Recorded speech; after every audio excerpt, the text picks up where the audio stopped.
As we do AC analysis and we do operations in the frequency domain, we need to bring along Kirchhoff's laws so that we can make sense of circuits. So in this video, I'm going to basically show that Kirchhoff's voltage law works in the frequency domain. And what I have here is a circuit that has some voltage source, an AC voltage source. Let's put AC on it like that. And it has three impedances connected.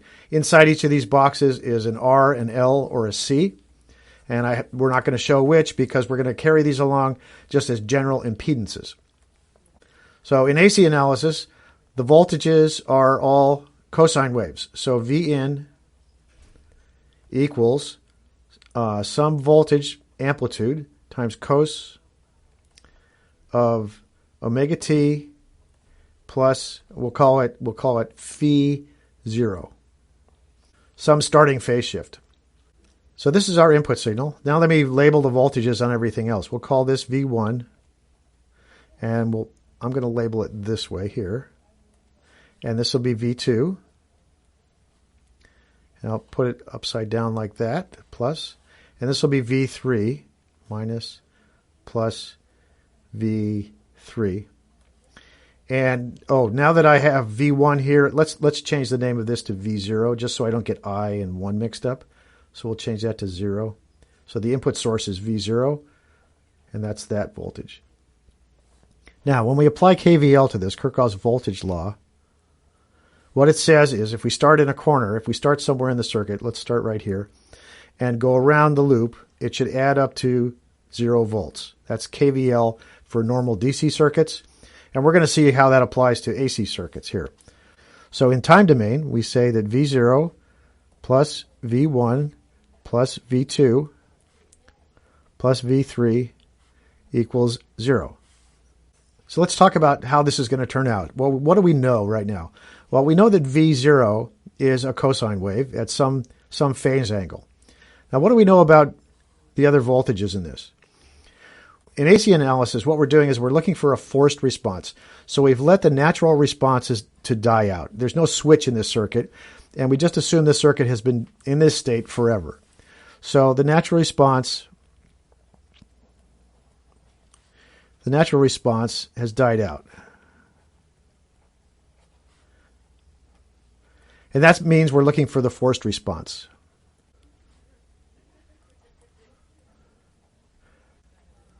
So what we know is we have three voltages.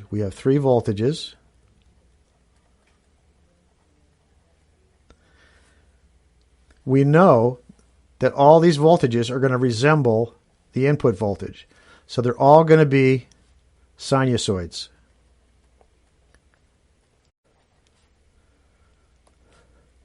All the voltages here are going to be AC sinusoids because the forcing function is a sinusoid. The other thing we know, they're going to all have the same omega. The frequency of this voltage and this voltage and this voltage is going to be identical to omega here. I'm going to put a big bang there. That's really important. In an AC circuit, when you're driving it from a frequency, every other frequency in the system is the same frequency. This is a linear system and linear components. All the analysis we've done, linear components don't create new frequencies. They're all omega. Now, some other things we know. There's going to be phase shifts involved here. Remember, when we do impedance, we are multiplying by J and rotating things by 90 degrees. So we're going to have different phi for each one. And the other thing we're going to have is we're going to have different. The amplitudes of our sinusoids are going to be different. The amplitude of V1 could be different than the amplitude of V2. So this is what an AC solution is going to look like. Let's move on a little farther here. What I'm going to do now is we're going to take this input voltage plus these things that we know here, and we're going to see how Kirchhoff's voltage law works in the frequency domain when we work with these transformed Z's, these impedances. Okay, let's go ahead and do that. Okay, let's do a little more in the time domain.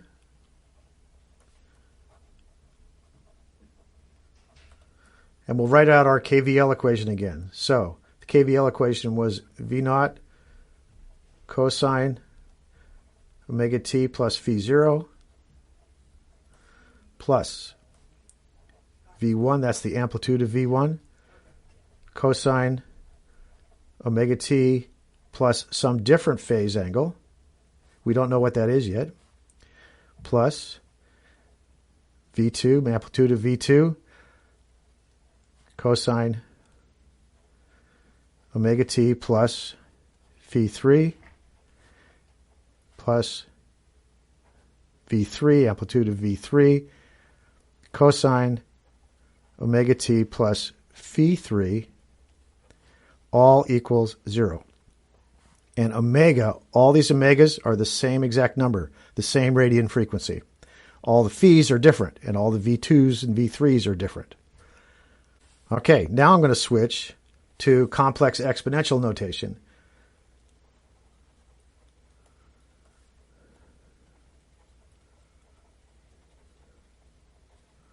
We're just changing notation here. We could represent this number here as, this is the real part of V naught, V0, e to the j times omega t plus phi 0. That's exactly the same as this. This cosine can be represented as the real part of a complex exponential with this frequency. And I can write out the rest of these.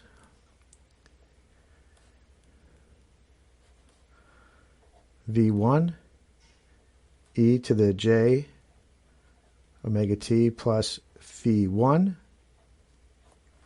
plus the real part of V2 e to the j omega t plus phi 2 parentheses plus V3,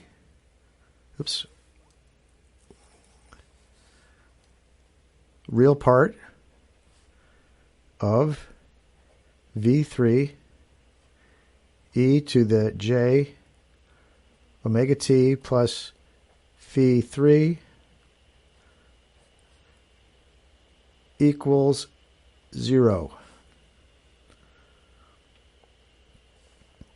All right, now, one thing I can do next, we can start to factor this. We can start to take this apart a little bit. So I know that if I have the expression,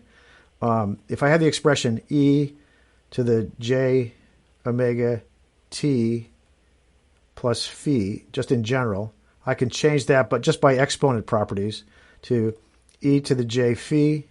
Oh, let's get the parentheses in there, like that. E to the j phi times e to the j omega t. So I'm going to do this transformation on all four of these terms here. Let's keep going.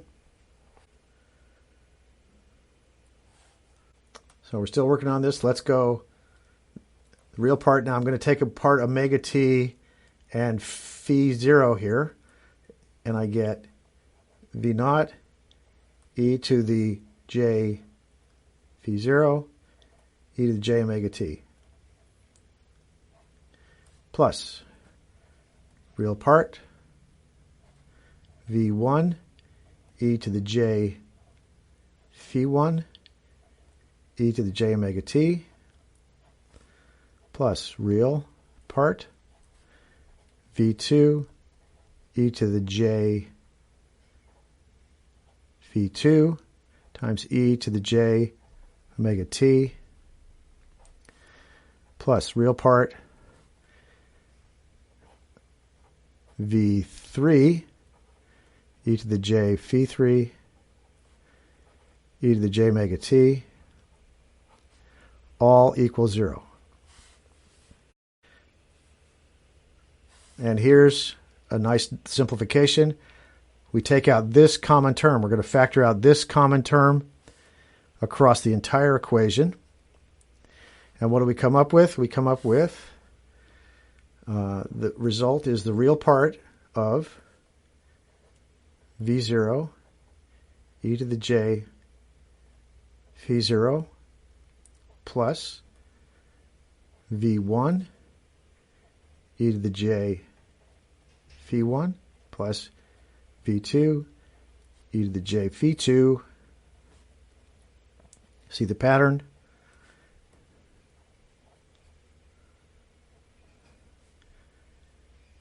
All that times e to the j omega t.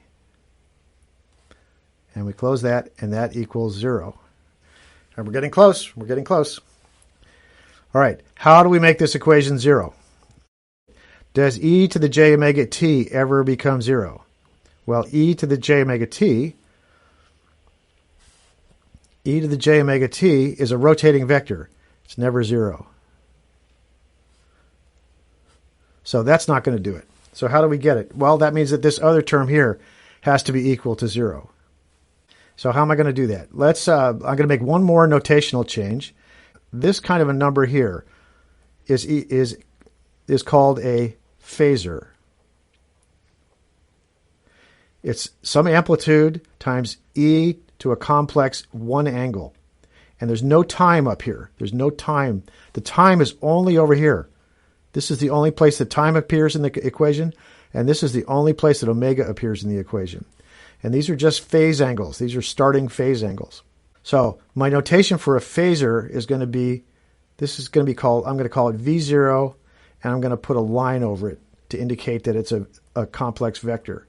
And that equals V naught e to the j phi naught.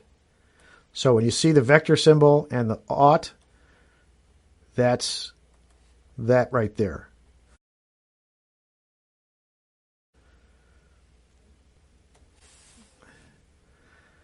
And we can write now, finally, the real part of V naught plus V1 phasor plus V2 phasor plus V3 phasor equals 0. So this is KVL in the frequency domain.